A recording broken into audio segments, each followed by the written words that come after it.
भइल गरम जवानी ठंडा करी राजा जी। आज सुनी ना हमर मन करता कुछ करी राजा, भइल गरम जवानी ठंडा करी राजा। एक कविता नीचे पूरा कइले बानी सा, एक कविता नीचे पूरा कइले बानी सा। नजर के सामने ढोरी के पास, नजर के सामने ढोरी के पास।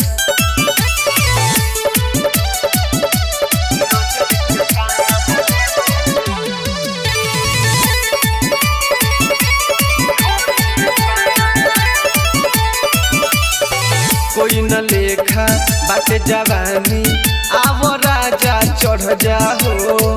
मन करता एक बेरी आके पलंग पर पसर जाओ। कोई न लेखा बाटे जवानी, आवो राजा चढ़ जाओ। मन करता एक बेरी आके पलंग पर पसर जाओ। अखिया के सोझा नहीं होता बारदार, अखिया के सोझा नहीं होता बारदार। नजर के सामने ढोरी के पास, नजर के सामने ढोरी के पास।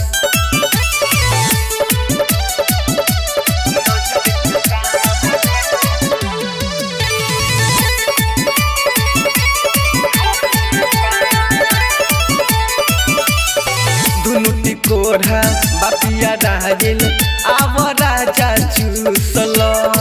गौतम यादन कहत बानी एक बेर महसूस ल। दुनुटी कोढ़ा बापिया राजिल, आव राजा चूसल।